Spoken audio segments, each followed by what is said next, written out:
and I was 34 when I finally bought my dream house. My parents came to America with nothing but hope, and I grew up watching them sacrifice everything to give me a better life.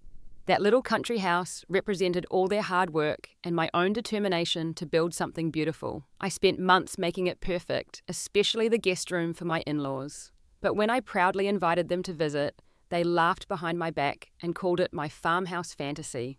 If you've ever had your dreams mocked by family, let me know where you're watching from and hit that like and subscribe button, because this story might feel familiar.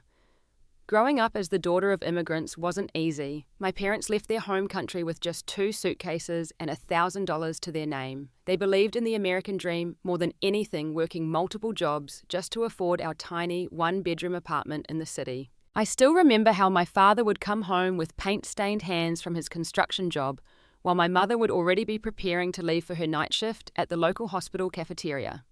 Our apartment was always cramped. Until I was 12, I slept on a pull-out couch in the living room. When relatives would visit from back home, they would sleep on the floor next to me. Space was a luxury we couldn't afford, but love was abundant. Despite the tight quarters, my mother somehow managed to keep a few potted plants alive on our narrow windowsill. Those plants were the closest thing I had to a garden, but they fed my imagination. I used to cut out pictures of beautiful homes from magazines that people would leave behind at the laundromat. I created a scrapbook filled with kitchens that had islands bedrooms with window seats and backyards with gardens where children could play. My parents would smile when I showed them my collection, gently encouraging my dreams while tempering them with reality. "Someday, Faustina," my father would say, patting my head. But first, education. They were right about education being the key. I studied hard-earned scholarships and became the first in my family to attend college. That's where I met James. We shared an art history class my sophomore year. He sat next to me on the first day, his confident smile and easy manner immediately drawing me in. Unlike me, James came from a family of college graduates. His father was a successful corporate attorney and his mother came from old money. James had grown up in a sprawling colonial home in an exclusive neighborhood with a childhood I could barely imagine. Our backgrounds couldn't have been more different, but we connected over a shared love of architecture and design. Our first date wasn't dinner or a movie, but a tour of historic homes in the college town. James knew all the architectural terms that I was just learning, but he never made me feel inferior for not knowing the difference between craftsman and colonial styles.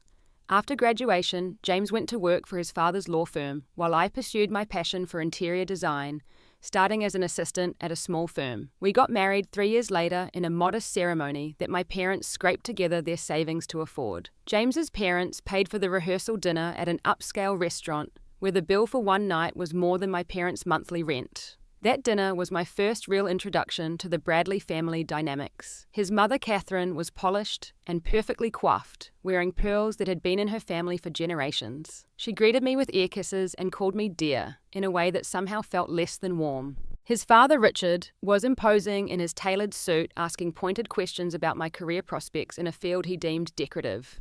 "Interior design is a lovely hobby," Catherine said during the dinner, patting my hand.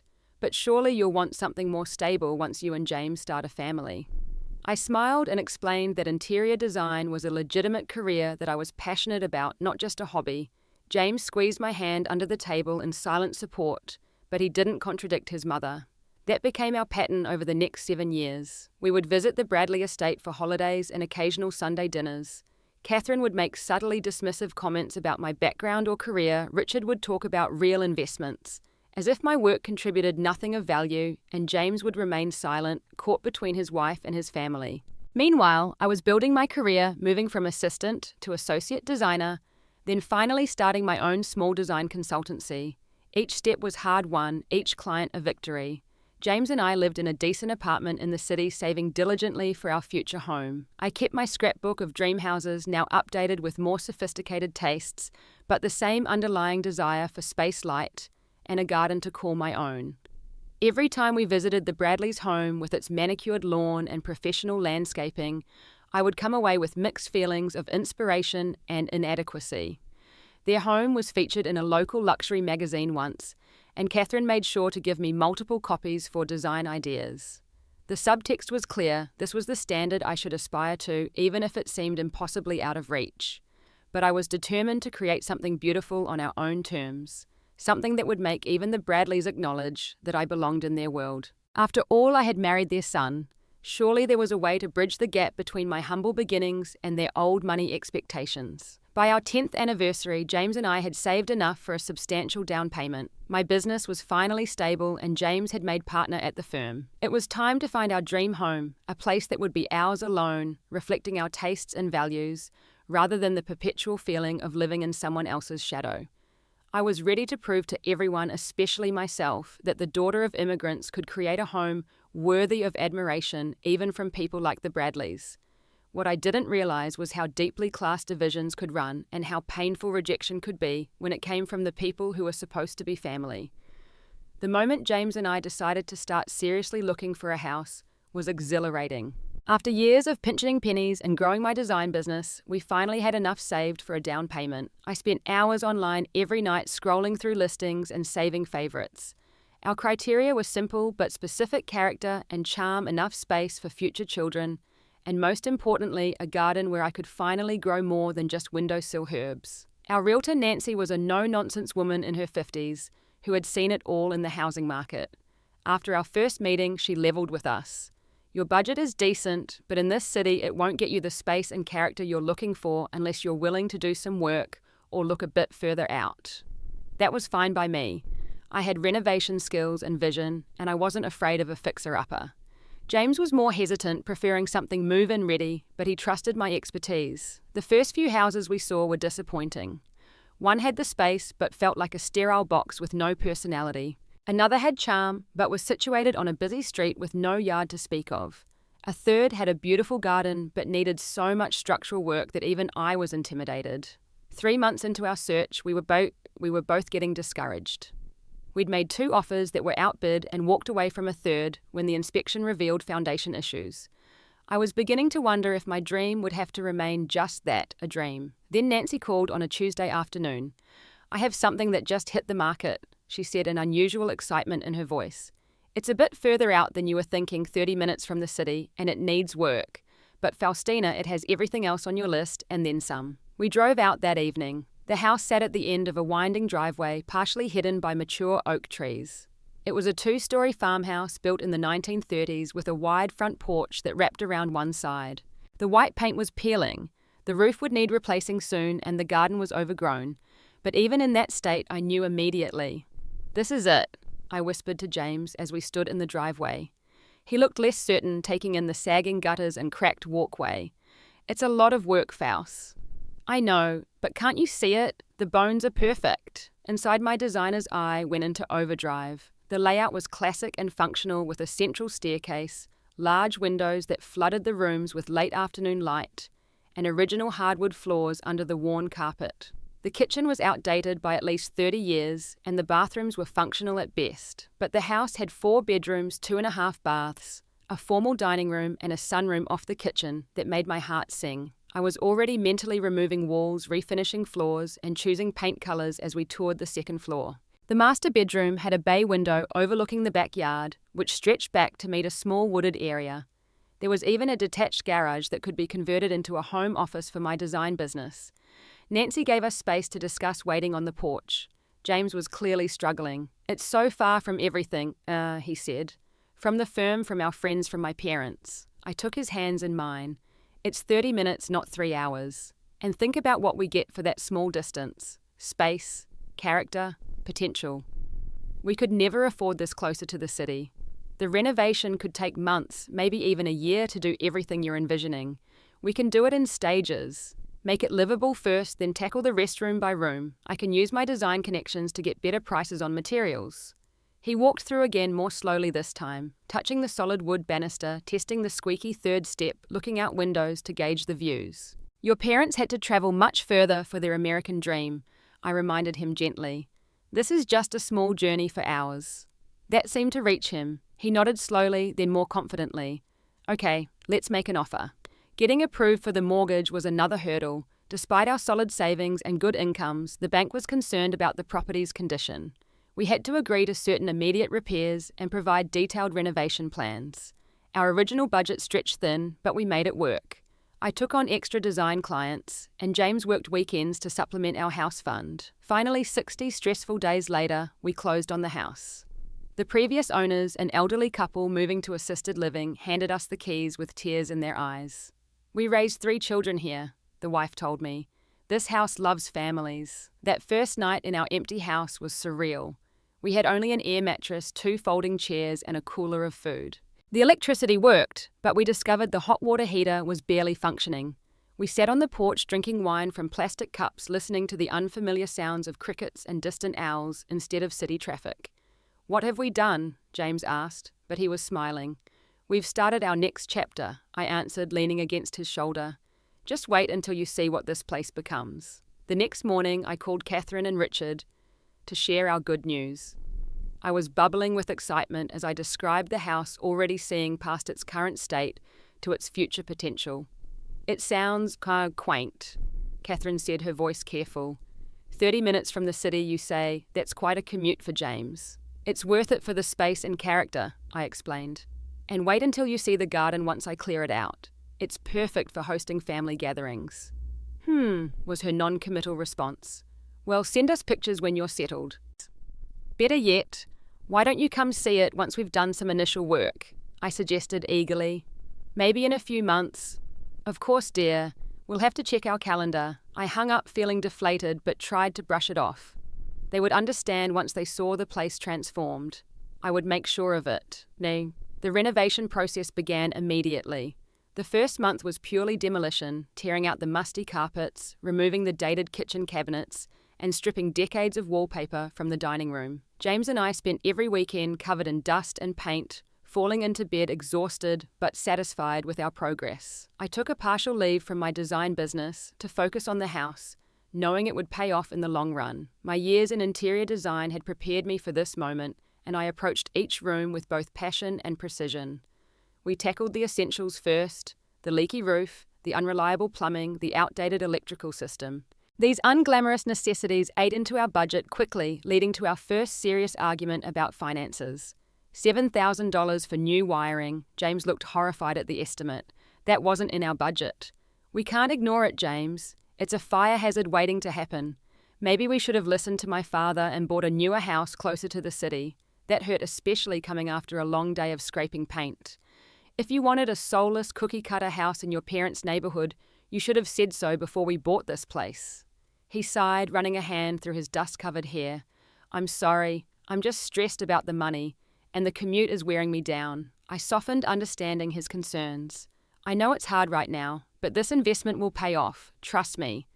We compromised doing some of the simpler electrical work ourselves under the guidance of a licensed electrician friend who owed me a favor for designing his restaurant. This pattern continued throughout the renovation. Small arguments, creative solutions, and gradual progress. By month 3, the house was starting to take shape. The hardwood floors had been sanded and refinished to a warm honey glow. The kitchen, though still not complete, had new cabinets and countertops. The master bathroom featured a clawfoot tub I'd rescued from a salvage yard and painstakingly restored. Each room reflected my design philosophy: honest materials, respect for the house's history, and touches of modern comfort. I chose a palette of warm neutrals with occasional pops of color, allowing the architectural details to shine. The built-in bookshelves in the living room, once hidden under layers of paint, now displayed our combined collection of art history books and travel mementos. The garden was my weekend therapy. I cleared decades of overgrowth to discover mature rose bushes, a small apple tree, and the remnants of what had once been a vegetable garden.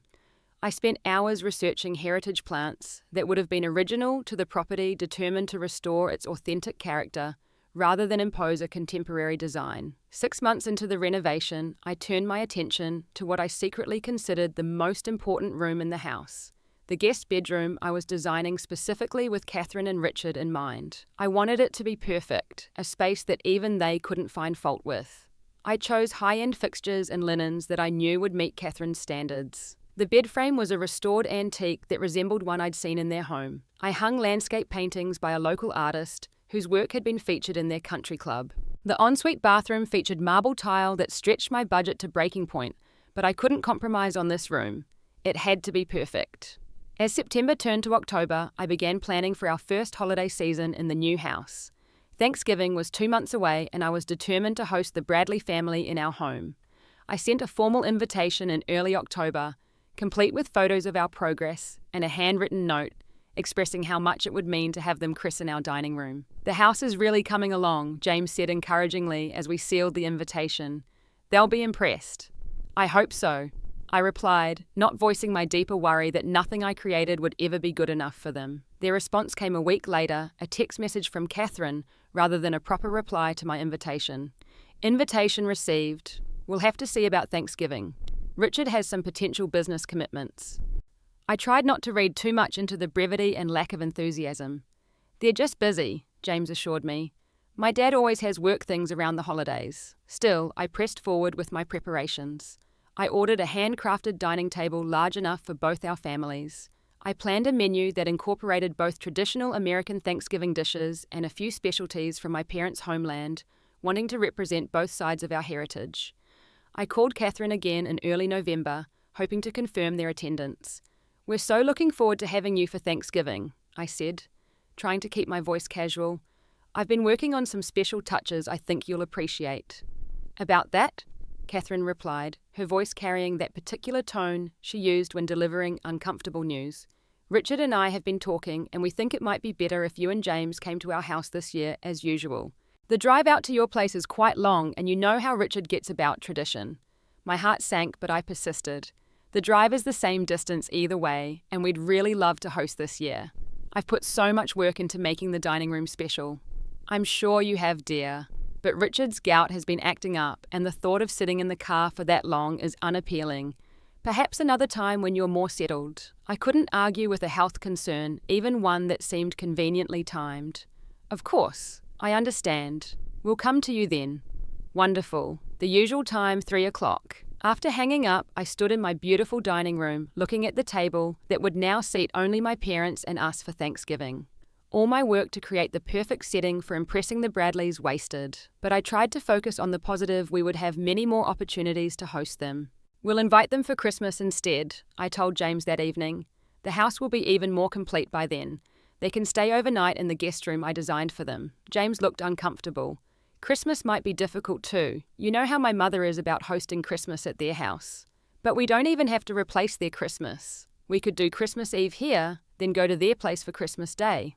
"I'll talk to them," he promised, though his tone lacked conviction. I threw myself into completing more projects around the house, determined to make it so beautiful that they couldn't possibly decline a Christmas invitation. I finished the crown molding in the living room, installed the vintage chandelier in the dining room, and completed the guest bathroom with its heated marble floors. 2 weeks before Thanksgiving, James was on the phone with his sister Amanda, who lived on the West Coast. I was half listening from the kitchen as I prepared dinner until I heard my name mentioned. I moved closer to the doorway, not intending to eavesdrop, but drawn by something in James's tone. "Yeah, Mum told me she doesn't want to drive all the way out there," he was saying quietly. I know. Faustina's really disappointed. She's put so much work into the place." A pause as he listened. "They called it what?" He laughed, then quickly suppressed it. "Yeah, that sounds like Mum. Farmhouse fantasy is actually pretty funny, though I'd never say that to Faust." Another pause. My heart was pounding now. Dad said that, wow, that's harsh even for him. Not their kind of neighborhood. It's not like we moved to a bad area, it's just rural. I stepped back into the kitchen, my hands shaking. They had been laughing at our home, at my dream behind my back. And worse, James had laughed along with them. The betrayal cut deeper than I could have imagined. I stayed in the kitchen, mechanically chopping vegetables for dinner, my mind replaying what I'd just overheard. Farmhouse fantasy. The words stung more with each mental repetition. After all the work, all the care I'd put into creating our home, they were dismissing it as some kind of childish whim. And James, his laughter echoed in my ears, a betrayal I hadn't seen coming. When he wandered into the kitchen 10 minutes later, I couldn't even look at him. He came up behind me, placing his hands on my shoulders. "Smells good. Need any help?" I shrugged off his touch, my voice tight. "I heard you on the phone with Amanda." His hands dropped immediately. The silence that followed told me everything. "Faustina, You laughed." I finally turned to face him, knife still in hand. "Your parents have been mocking our home, mocking my work, and you laughed." James had the decency to look ashamed. "It wasn't like that. I was just trying to keep the peace." by joining in when they ridicule something that means everything to me. My voice was rising, now tears threatening. Do you know how many hours I've spent on that guest room? Picking out things I thought your mother would approve of, spending money we don't have on marble tile, because I knew she'd expect it. I'm sorry, he said, reaching for me. They don't understand what this place means to you, to us. I stepped back. No, they don't, and apparently neither do you. That's not fair. I've been here every weekend painting and building right alongside you. And then you go to work and laugh with your father about your wife's farmhouse fantasy. Tell me, James, what else do they say that you don't tell me, that I'm not good enough for their precious son, that my immigrant background is showing in my tacky design choices? He flinched. They've never said anything like that. But they've thought it. I've seen the looks the way your mother touches things in our home, like she might catch something. The way your father talks about sensible investments whenever I mention my business. James ran a hand through his hair, a nervous habit. They're from a different generation, a different world. They don't mean to be hurtful. Stop making excuses for them. I slammed the knife down on the cutting board, making him jump. And stop making excuses for yourself. You should have defended me, defended us and our choices. He was quiet for a moment.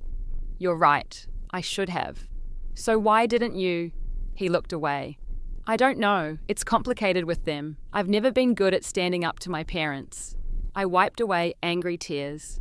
Well, you'd better figure it out before Christmas, because I refuse to sit at their table and pretend everything is fine when they've been laughing at me behind my back. We ate dinner in strained silence that night. The tension lingered for days, a new distance between us that felt almost insurmountable. James made small efforts, flowers one day, offering to finish the kitchen, backsplash himself the next. But the trust was damaged. Every time he complimented something in the house, I wondered if he really meant it, or if he was secretly comparing it to his parents' more elegant home. Thanksgiving at the Bradleys was excruciating. I sat in their formal dining room, surrounded by the same expensive decor I'd seen for years, but now it all seemed to mock me. Catherine asked polite questions about our little house project, as she called it, but I could detect the condescension beneath her interest. How are you managing with just the one bathroom functioning? She asked over appetizers. We actually have 2.5 baths fully renovated now, I corrected her. The master, the guest bath, and the powder room downstairs. Oh, James mentioned you were still having plumbing issues. I glanced at my husband, who suddenly seemed very interested in his soup. Another betrayal. He'd been downplaying our progress to his parents. The plumbing is fine, I said firmly. Everything is up to code and functioning beautifully. Richard chimed in, swirling his expensive bourbon. Property values in that area aren't great for resale, you know. I hope you're not overcapitalizing on the renovations. We didn't buy it as an investment, I replied. We bought it as our home. Everything is an investment, my dear, he said with a patronizing smile. Some are just better than others. I bit my tongue, not wanting to create a scene at Thanksgiving dinner. But as the meal progressed, each small comment accumulated until I felt like I was suffocating under the weight of their judgment. After dinner, the men retreated to Richard's study for more bourbon, while Catherine conscripted me to help clear the table, despite their housekeeper being present. James tells me you've been quite consumed with this house, she said as we carried plates to the kitchen. I do hope you're not neglecting your little design business. Hobbies are important, but so is practical income. My design business is doing well, I said tightly. In fact, I've had to turn down clients because of the renovation. She made a non-committal sound. Well, when you're ready to come back to the real world, I'm sure things will pick up again. The real world. As if our home, our life 30 minutes from the city, was some kind of fantasy land. I set the dishes down with more force than necessary. Our home is the real world, Catherine. It may not be your world, but it's very real to us. She looked startled by my direct response. I didn't mean to offend Faustina. I'm simply concerned that you and James have taken on more than you can handle with this renovation project. I was about to respond when I heard voices from the hallway. Richard and James were passing by, unaware of our presence in the kitchen. The problem is, she's got him playing house out in the countryside when he should be focusing on his career, Richard was saying. That commute is cutting into networking time, and you know as well as I do that partner track means being available. Dad, we've talked about this, James replied, his voice weary. The house is important to Faustina. And your career should be important to her, Richard countered. Instead, she's dragging you into this farmhouse fantasy of hers. Next thing you know, she'll want chickens and goats. They moved out of earshot, but the damage was done. I looked at Catherine, who had the grace to appear uncomfortable. "I think I've helped enough," I said coldly. "I'll be in the living room." The rest of the evening passed in a blur of polite conversation and internal screaming. On the drive home, I couldn't hold back anymore. "Your father thinks I'm ruining your career with my farmhouse fantasy. Yeah, I fancy," I said into the dark car. "And you let him say it." James gripped the steering wheel tighter. "You weren't supposed to hear that. That's your response, not he's wrong or I defended you, but you weren't supposed to hear that." "Faustina, please. It was a long day. Can we not do this now?" "When should we do it, James? After Christmas? When they've had more opportunities to belittle our home and my work after they've convinced you that I'm holding you back?" He was quiet for so long, I thought he might not answer. Finally, he said, "They don't understand what the house means to you, to us." "Then make them understand," I challenged. "Or at least stop them from disrespecting me."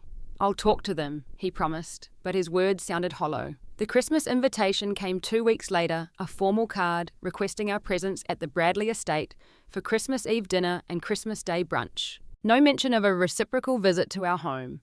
I showed it to James without comment. "I'll call Mum," he said, looking uncomfortable.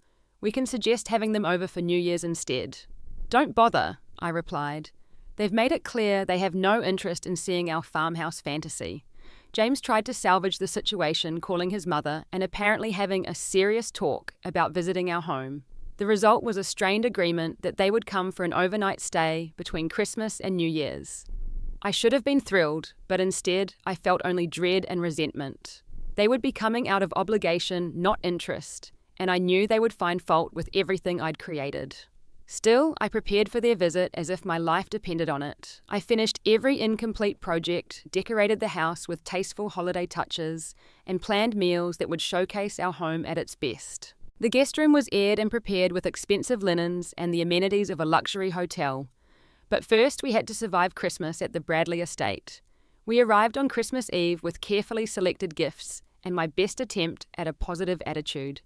Catherine greeted us at the door, ear-kissing my cheeks. "Faustina dear, you look tired. Is the renovation still keeping you up at night?" And so it began. Every interaction seemed designed to remind me of my place as an outsider in their world. During dinner, Richard questioned James extensively about work, pointedly ignoring my contributions to the conversation. Amanda, joining us from California, made several comments about how brave we were to take on such a massive project in such a remote location. The gift exchange was particularly painful. Catherine opened my carefully selected art book about the very architect who had designed their home and barely glanced at it before setting it aside. "How thoughtful," she said without enthusiasm. In return, she gave me a gift certificate to a home store with a not-so-subtle suggestion that I might want to update some things in our house. The breaking point came during dessert, when Richard raised his glass in a toast. "To James and Faustina," he said, his voice carrying the false warmth of too much scotch. "May their rustic adventure bring them closer together and hopefully eventually back to civilization." Amanda laughed.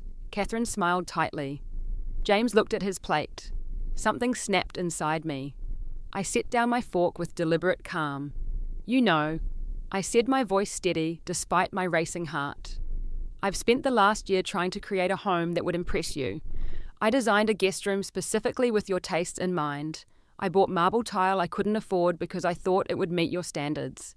I've bent over backward trying to gain your approval." The table fell silent. Catherine's smile froze on her face. But I realized now that was never going to happen, because the problem isn't our house. It's not the location or the style or the renovation. The problem is that you've decided I'm not good enough for your son. I'm not from the right background. I didn't grow up in the right neighborhood. And nothing I create will ever change that in your eyes. Richard's face reddened. "Now see here." "No, you see," I interrupted something I'd never dared do before. "That house you mock as a farmhouse fantasy represents everything my parents came to this country for. It represents years of hard work and saving. It's a home we've built with our own hands that reflects who we are, not who you think we should be." I turned to James, who was staring at me with wide eyes. "And you've let them disrespect our home and my work for months. You laughed with them behind my back. I needed you to stand up for us, and you couldn't do it." The silence that followed was deafening. Then, to my surprise, James reached for my hand. "She's right," he said, looking directly at his father. "You've never given Faustina the respect she deserves. Our home is beautiful, and I'm proud of what we've created together. If you can't see that, it's your loss." Richard's face darkened. "This is how you speak to us after everything we've done for you?" "Yes," James said simply, "because it's the truth." We left shortly after declining to stay for Christmas morning as planned. The drive home was quiet but less tense than I expected. Somewhere between the Bradley estate and our farmhouse, something had shifted between James and me. "I'm sorry," he said as we pulled into our driveway. Our house glowed with the simple white lights I'd strung along the porch. "I should have stood up to them months ago." "Yes, you should have," I agreed. But as I looked at our home, I felt a strange sense of liberation. But I'm glad it happened this way. Now we know exactly where we stand. We entered our home, our real home, for the first time, without the shadow of the Bradleys' approval hanging over us. And somehow it felt more ours than ever before. The days after Christmas brought an unexpected peace. James and I moved through our home with new appreciation, no longer seeing it through the critical eyes of his parents. The guest room I had so painstakingly designed for them was repurposed into a home office for my design business, the expensive marble tile, now a private luxury for me rather than a bid for approval. "I think I want to paint this room blue," I told James one morning in January, gesturing to what had been the perfectly neutral guest room. "A deep saturated blue that would have given your mother a headache." He laughed genuinely this time. "Do it! Paint the whole house whatever colours make you happy." And so I did. Not the whole house, but strategic rooms that had previously been designed with the Bradleys in mind. The dining room went from safe beige to a warm terracotta that glowed like sunset when we lit candles for dinner.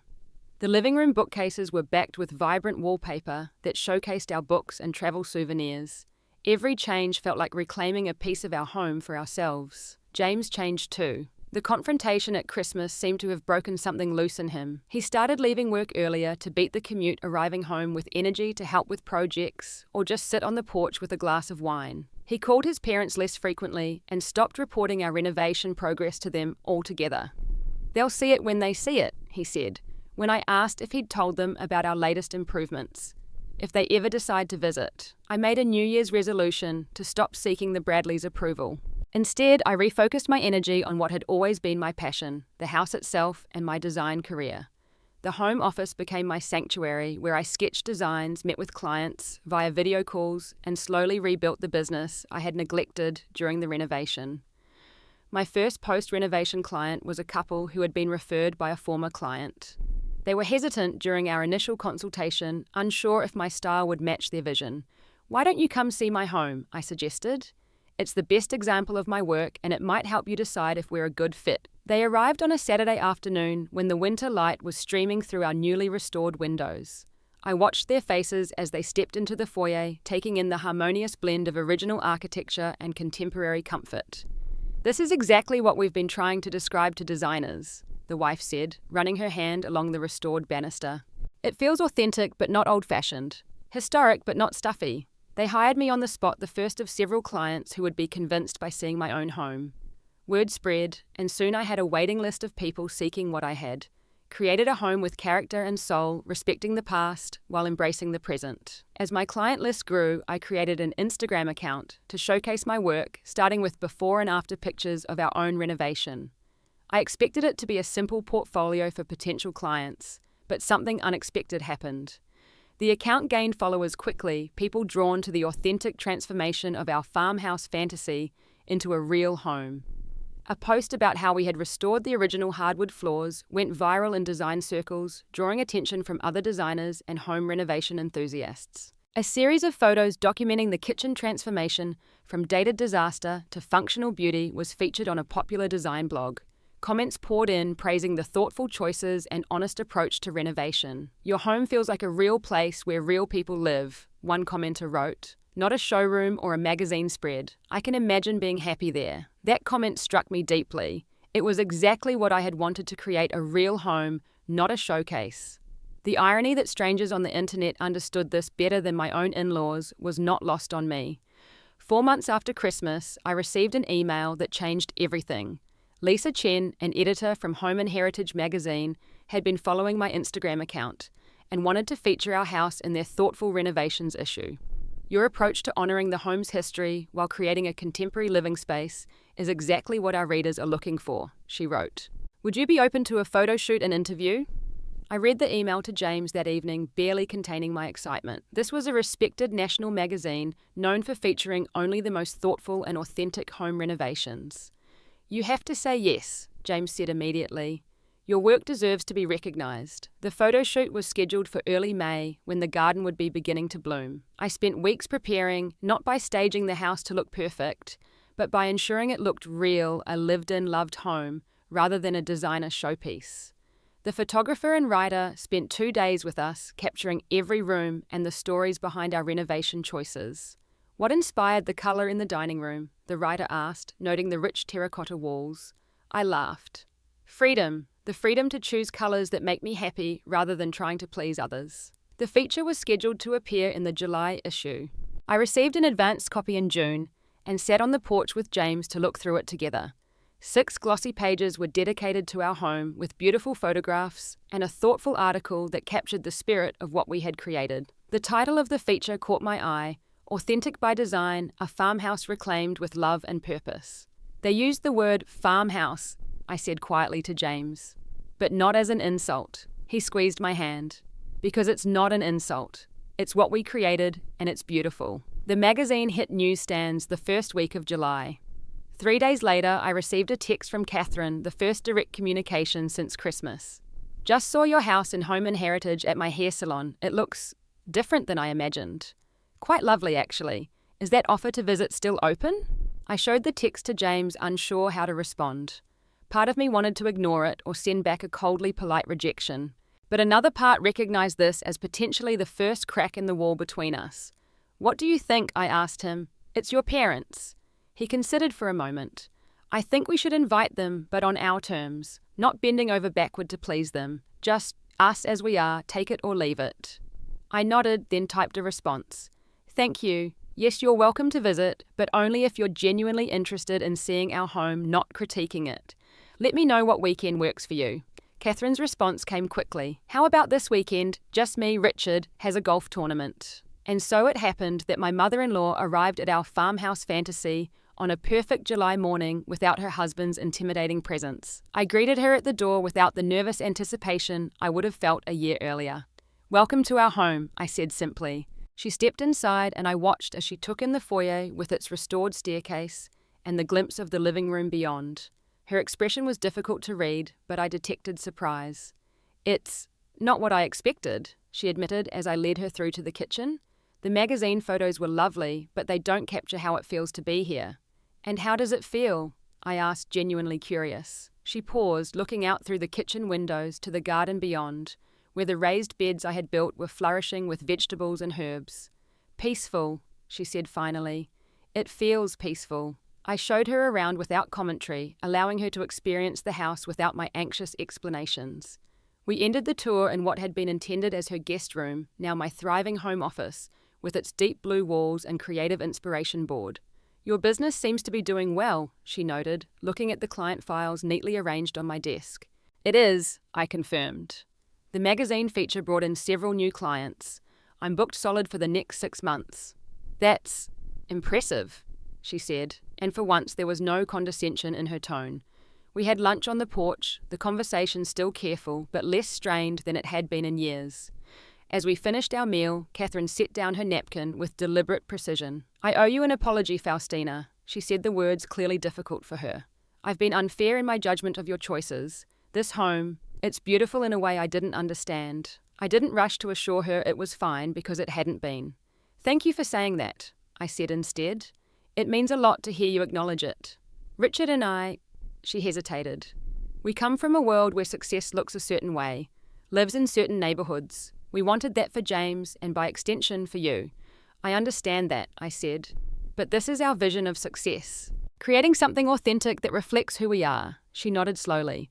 I'm beginning to see that. The visit ended without a dramatic reconciliation, but with a tentative new understanding.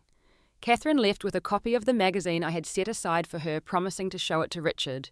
Perhaps you could host Thanksgiving this year, she suggested as she was leaving, if the invitation is still open. We'll think about it, I replied, not committing immediately. It would need to be on our terms.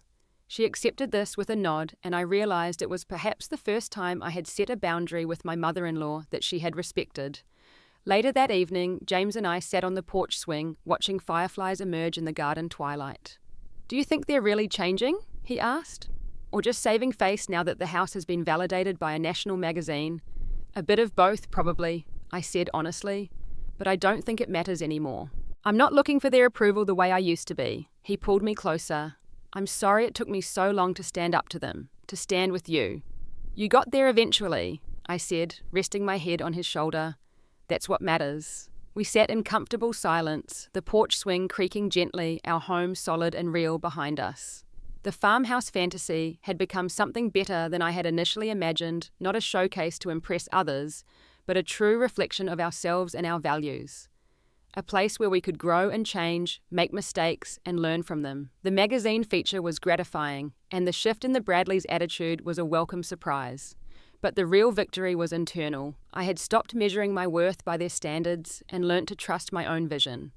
Our home had become a sanctuary, not because it impressed others, but because it was authentically ours. As the stars appeared above our little piece of countryside, I felt a deep contentment that had nothing to do with approval from others. We had built something real and lasting, not just in terms of the physical house, but in our understanding of what truly makes a home.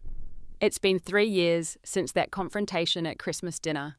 Looking back, I can see it was a turning point, not just in our relationship with James's parents, but in how I view myself and my work. The journey wasn't always easy, but it led to a place of authentic strength and self-acceptance that I never could have reached if everything had gone smoothly. The first months after Catherine's initial visit were awkward. Richard eventually came to see the house too, his critical eye scanning for flaws, but finding fewer than he expected. He commented on the solid craftsmanship of our kitchen renovation, a grudging compliment that James told me was high praise coming from his father. That fall, we did host Thanksgiving. Not as an elaborate production designed to impress, but as a genuine gathering in our home. I cooked dishes from both my cultural heritage and traditional American favorites. My parents joined us, bringing their warmth and appreciation for everything we had created. The contrast between their unabashed pride and the Bradleys' reserved approval was striking, but I had learned to appreciate even small steps toward understanding. "You've done well here," Richard said, as we sat in the living room after dinner, the fire crackling in the restored fireplace. "The property values in this area have increased 15% since you bought. Good investment after all." It wasn't exactly the heartfelt appreciation I might have wanted, but it was his way of acknowledging our success in terms he understood. I accepted it with a simple "thank you." The magazine feature led to other opportunities. A popular home renovation blog asked to do a follow-up piece on the garden's transformation. A local TV station included our house in a segment about thoughtful historic renovations. Each bit of recognition brought new clients to my design business, which grew steadily until I had to hire an assistant to manage the workload. James and I found a new rhythm together. The commute that had seemed so challenging during the renovation became his time to decompress listening to audiobooks, or just enjoying the transition from city to countryside. He found unexpected joy in weekend gardening projects, his hands in the soil a welcome change from the paperwork of corporate law. As my business thrived, I was able to be more selective about the clients I took on, focusing on those who valued authenticity over showiness. I developed a reputation for creating homes that reflected the people who lived in them, rather than imposing a designer's vision. Each project taught me something new, but none was as personal or transformative as our own home.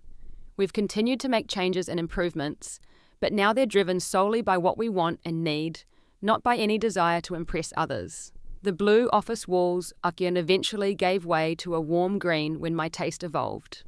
The garden expanded to include a small greenhouse where I grow seedlings for the vegetable beds. Each change feels organic, a natural evolution of our home and our lives. The Bradleys have become regular visitors, though the relationship remains more formal than the easy closeness I enjoy with my own parents. Catherine has even consulted me about updating some rooms in their home, a request that would have seemed unimaginable 3 years ago. Richard still occasionally comments on property values and investment potential, but there's less judgment behind his words now. James's relationship with his parents has changed too. He visits them on his own, sometimes having conversations I'm not privy to. Whatever they discuss has led to a more balanced dynamic between them. He stands his ground when necessary, but can also appreciate the parts of his upbringing that shaped him positively. As for me, the most profound change has been internal. I no longer measure my success by others' approval or validation. The farmhouse fantasy jibe that once cut so deeply now seems almost laughable. What they mockingly called a fantasy became more real and meaningful than the artificial perfection they had valued. I've come to see our home as a living entity that grows and changes with us. Each creaking floorboard and slightly imperfect wall tells a story of restoration and care. The garden that was once overgrown now provides food for our table and beauty for our souls. The porch where we drink morning coffee has weathered 3 winters and remains our favorite place to start the day. Last month I had a client who reminded me of myself 3 years ago, anxious to create a perfect home that would impress her judgmental family. As we sat in my living room discussing her project, I gently suggested a different approach. Instead of designing for their approval, I told her, what if you created a home that truly reflects who you are, a place where you feel completely yourself? She looked around at our house, taking in the personal touches, the family photos, the bookshelves filled with well-read books rather than decorative objects. This feels like a real home, she said, echoing that Instagram comment from years ago. That's what I want. Then that's what we'll create, I promised. That evening, I told James about the conversation as we sat on the porch swing, watching the sunset paint the sky in colours no designer could replicate. You know what I realised today, I said. If the Bradleys had immediately loved our house, if everything had gone according to my original plan, I would have missed the most important lesson, which is, he asked, his arm warm around my shoulders, that a home isn't about impressing others. It's about creating a place where you can be authentically yourself. He kissed the top of my head. I'm glad you taught me that. Our farmhouse fantasy turned out to be more real than the perfect image I had originally pursued. By letting go of external validation and embracing what truly mattered to us, we created something genuine and lasting. The journey wasn't easy, but it led us to a deeper understanding of what home really means. Looking back, I'm grateful for the struggle, for the painful confrontations, and even for the mockery that once hurt so deeply. Without those challenges, I might never have found the courage to be truly authentic in my life and work. I might have continued seeking approval that would never fully satisfy. Instead, I found something better, a home and a life built on truth rather than appearances. A success measured by joy and meaning rather than others' approval. And in the end, isn't that what the American dream is really about? Not just owning a house, but creating a home where you are free to be yourself. If you've ever struggled with family expectations or felt judged for your choices, I hope my story resonates with you. Remember that true satisfaction comes from living authentically, not from meeting others' standards. Have you ever had to stand up for your dreams against family criticism? Share your experience in the comments below. And if this story spoke to you, please like, subscribe, and share it with someone who might need to hear that their vision matters more than others' approval. Thank you for being part of this journey with me. May you find the courage to create a life that's truly yours, whatever your farmhouse fantasy might be.